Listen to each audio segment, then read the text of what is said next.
תודה רבה חגית, ותודה רבה לכל הדוברות והדוברים. אנחנו מתחילים את המושב הראשון של הוועידה הראשונה לחינוך ומשבר האקלים.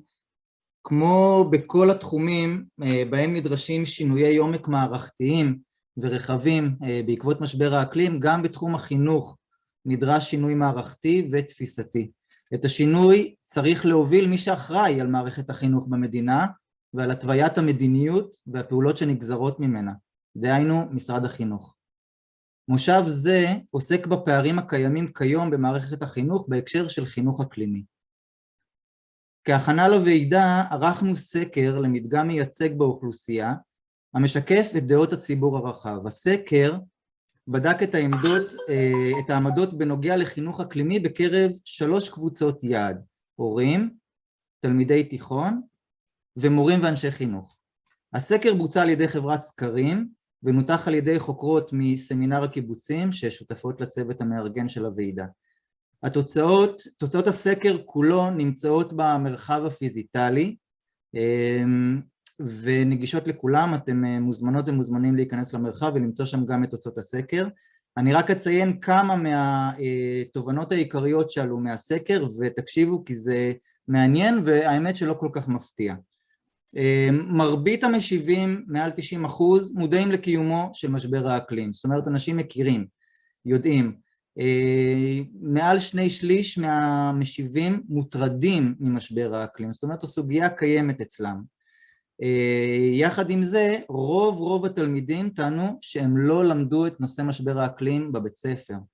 רק 14% מהתלמידים אמרו שהם למדו את הנושא בבית הספר.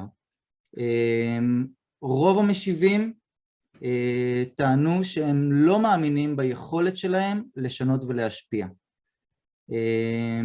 ואחוז מאוד מאוד קטן, 4% מקרב כל המשיבים, ציינו שהם השתתפו או היו מעורבים בפעילות ציבורית בהקשר של משבר האקלים. זאת אומרת שאנחנו, כמו שאנחנו רואים את משבר האקלים, את חינוך למשבר האקלים, הוא חייב לכלול בתוכו גם את החלק של הפתרונות ושל עשייה ומעורבות, וברגע שאנחנו רואים שהחלק הזה חסר, זה בהחלט מעיד על היעדר חינוך אקלימי ראוי בנפח שלו ובתכנים שלו. חשיפה למשבר האקלים שאינה מבוקרת ואינה שמה דגש על פתרונות ודרכי פעולה ליצירת שינוי, בא לידי ביטוי גם בפסימיות לגבי היכולת לעשות שינוי וגם ברצון להיות מעורב ופעיל. חשיפה כזו שאינה מתווכת יכולה לגרום, כמו שנשמע בהמשך היום, להשפעות רגשיות ונפשיות קשות. עד כדי כך שהיום כבר קיים מושג חדש בתחום הפסיכולוגיה שנקרא יגון אקלימי או דיכאון אקלימי. תוצאות הסקר מעידות כי המצב במערכת החינוך עדיין רחוק מאוד מלהשביע רצון בכל הקשור להוראת משבר האקלים. יחד עם זאת אנחנו כן רואים את ההתקדמות ואת השינוי שמתרחשים לאט לאט בתוך המערכת ואנחנו מברכים על כל צעד כזה. במושב עכשיו אנחנו נזכור את הנעשה בעולם מבחינת הוראת משבר האקלים במערכות החינוך. נשמע נציגה ממשרד החינוך שתציג בפנינו את מכלול הפעולות והתוכניות שקיימות היום ואולי גם צפויות להיות בעתיד, ואנחנו נסיים את המושב בפאנל מומחים שידון בשאלות הנוקבות ביותר לגבי הצעדים הנדרשים לצמצום הפערים במערכת החינוך. במהלך המושב עשויות לעלות שאלות, ואני ראיתי כבר בצ'אט שעוד מתחילות לעלות שאלות, בגלל המגבלות של הזמן והרצון שלנו להקדיש את הזמן המרבי להצגת התכנים ולדיון בפאנל, לא יוקדש זמן במושב הזה לשאלות ותשובות, ולכן במידה ועולות לכם שאלות מוזמנים לכתוב אותם בצ'אט, אנחנו נעביר את השאלות לכל הדוברים ונעלה את התשובות באופן מסודר במרחב הפיזיטלי בהמשך, אז אתם תוכלו למצוא אותם שם. הדוברת הראשונה במושב היא פרופסור מרסיה מקנזי, חוקרת מאוניברסיטת ססקצ'ואן בקנדה. בין תחומי העשייה שלה מרסיה חוקרת גם את היישום וההטמעה של תכני קיימות ומשבר האקלים במערכות החינוך בעולם. בהרצאה יוצגו ממצאים ראשונים מהמחקר של מרסיה, שיכולים לעזור לנו להבין את תמונת המצב הרחבה והגלובלית על לימודי אקלים בעולם, וללמוד גם על החסמים וההצלחות בדרך להכנסת הנושא למערכת החינוך באופן ראוי. בגלל הפרשי השעות, מרסיה שחיה בקנדה לא יכלה להצטרף אלינו בזמן אמת ושלחה לנו את ההקלטה. ההרצאה היא באנגלית עם כתוביות בעברית. אז נשמע עכשיו את ההרצאה של מרסיה מקנזי.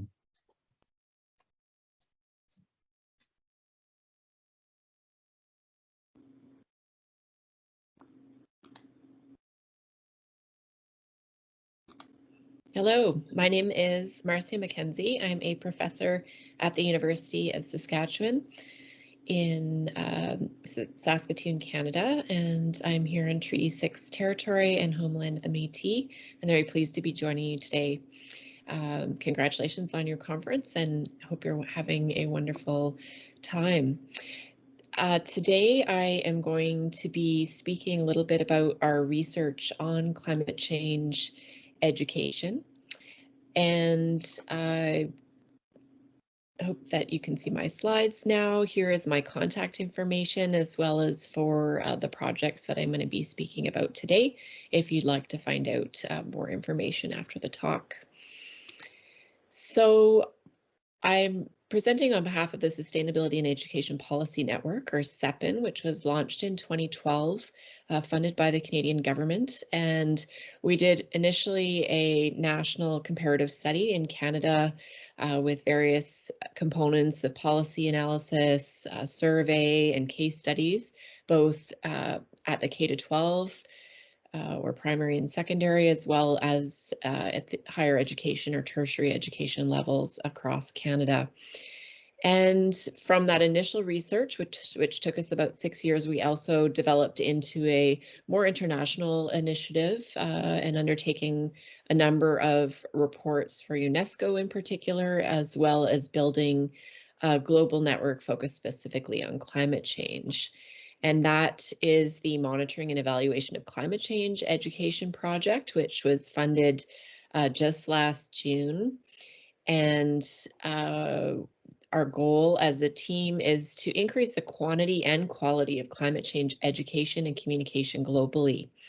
It's a team of over 80 partners with advisory committee members that include UNESCO, the United Nations Framework Convention on Climate Change, the Intergovernmental Panel on Climate Change, and the UNESCO Global Education Monitoring Report.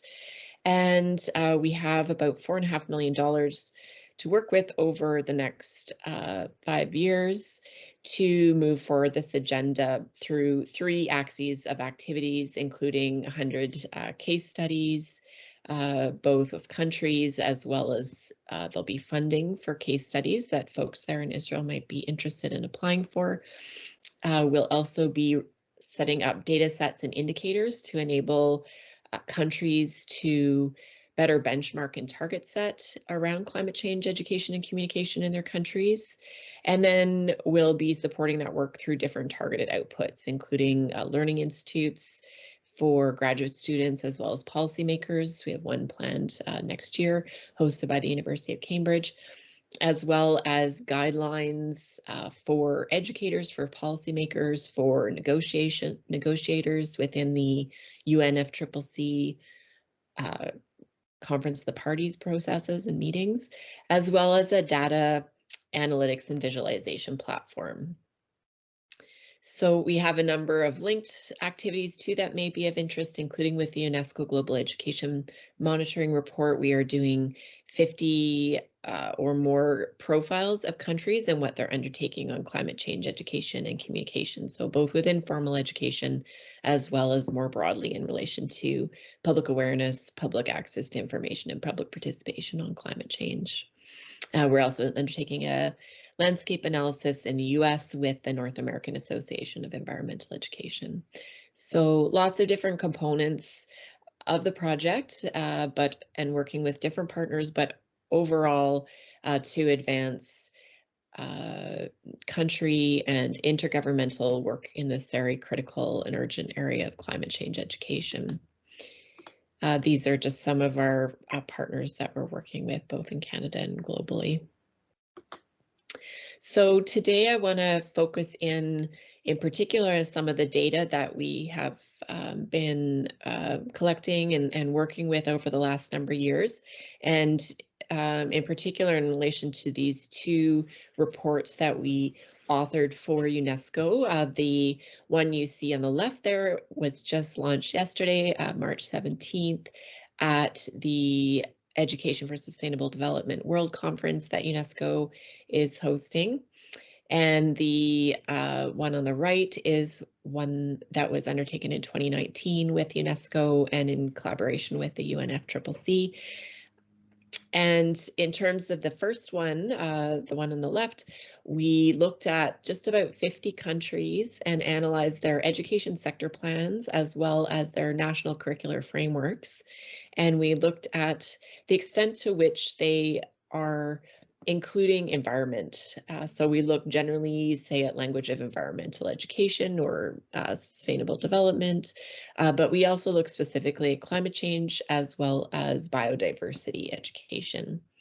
And so I'm going to talk a little bit about that. That was a review of curricular and policy materials.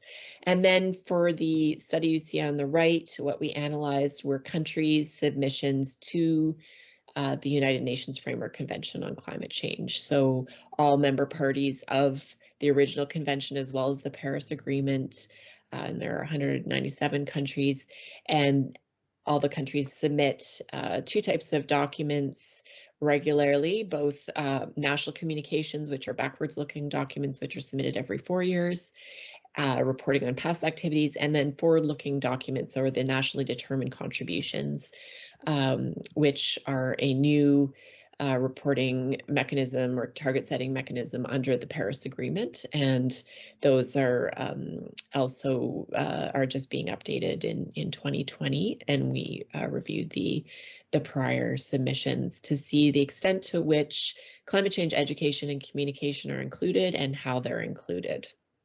And so again, it was a document analysis for that.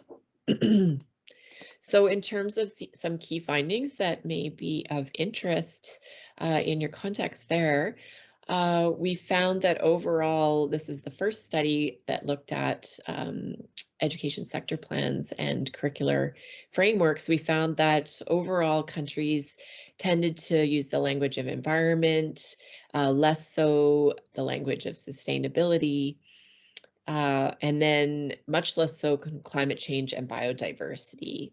So when it says cluster there, that means we looked, for example, at climate change, not just the use of the language of climate change in the curriculum, but also maybe it would say global warming or emission reduction, or we had certain greenhouse gases, certain words that we looked for to be flags for an inclusion of a focus on climate change within the curriculum.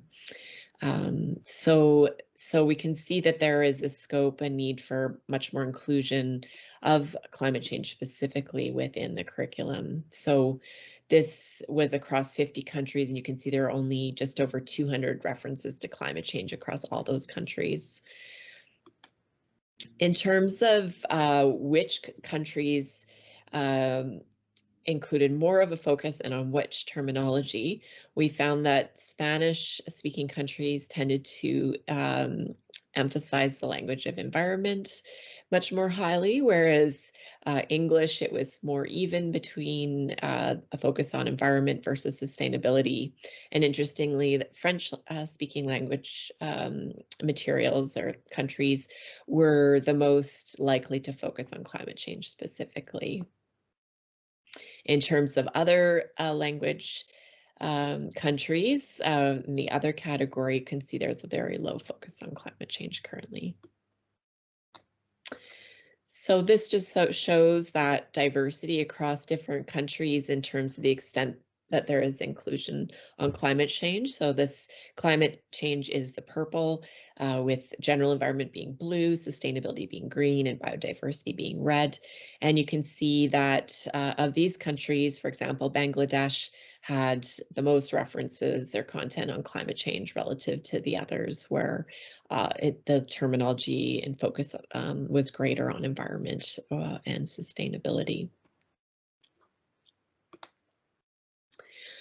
Another interesting area of findings, and this now is from the second study that I introduced, we found that when climate change is engaged, it's usually with an emphasis on cognitive learning or fact-based learning.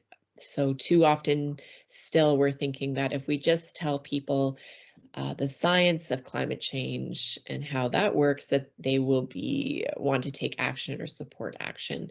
But we know from a long history of research in environmental education, as well as in particular with climate change, where there's more problems with denial and inaction because it's such a difficult issue that people turn away rather than face it. We really need to engage, we really need to engage with the social and emotional components. So asking people to think about, why they may be wanting to turn away from this difficult issue, why they may be experiencing loss or grief or anxiety, or for themselves, for their communities, for communities elsewhere in the world.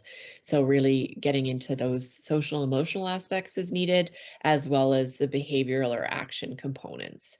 But as you can see here, across all levels of primary, secondary, and tertiary, we're still seeing an over dominance of a focus on the cognitive or fact-based knowledge of climate change versus the other aspects. So things to consider there in how climate change is included in the Israeli curriculum and policy documents.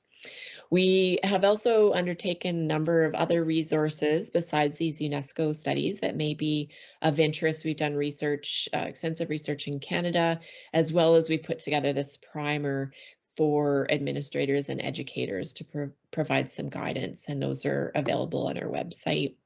I'm just going to give some summaries of some of the other key findings from these components of our research. So in relation to what I was just speaking about, this cognitive focus and needing to go beyond that to a social, emotional, and action-oriented emphasis in teaching and learning or in curriculum around climate change.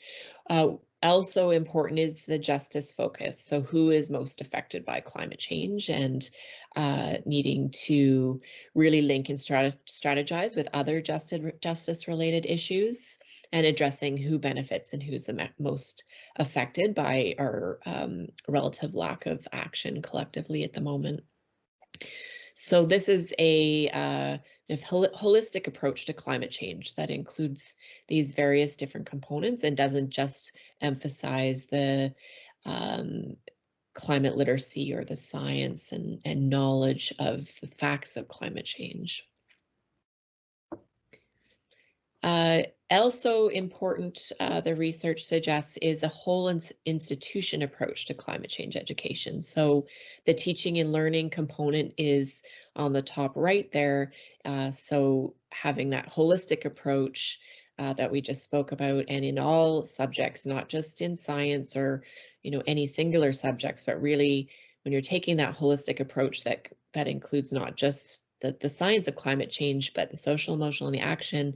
It can be in your language arts, it can be in your social studies, in your geography, history, in the arts, and so on, so that all subject approach to teaching and learning. But then beyond that, also taking a whole institution or whole school approach. That's not just what's in the curriculum, but also how are the facilities and operations of schools, but also of administrative jurisdictions, such as at the Ministry of Education. How are the operations there taking up emission reductions and contributing to mitigating and adapting through decisions around buildings, where materials, food are being sourced, how are the grounds maintained, and so on, to be making responsible decisions to reduce emissions and advance climate action.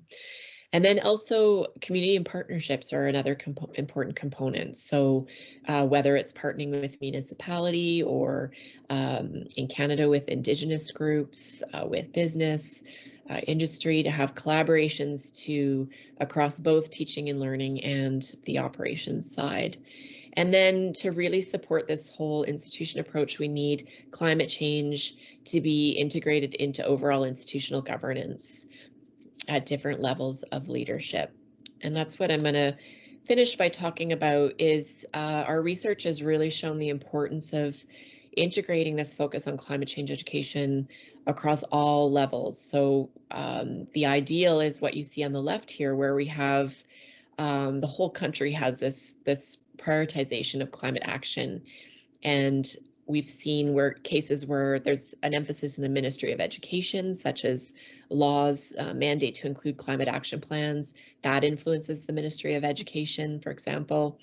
And then also in Canada, for example, we have school divisions that are also really important.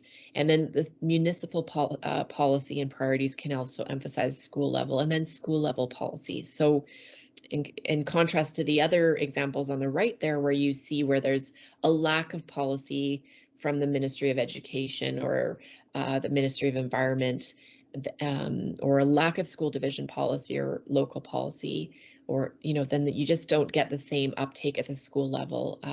Whereas if you have a prioritization at each level of policy, it just magnifies the effect, and teachers and schools are able to really mobilize this focus.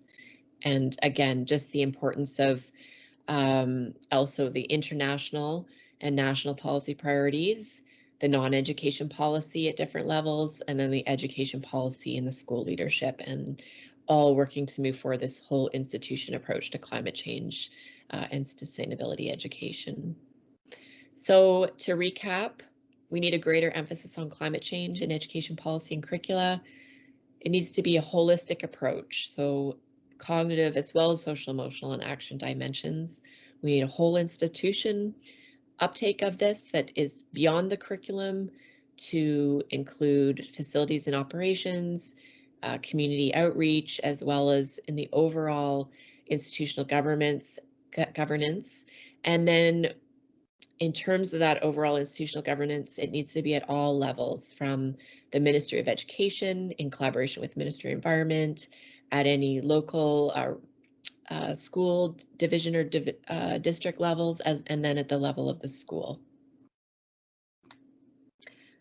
Thank you very much, and please be in touch with any questions, or to find our resources, you can visit the websites here. Thank you.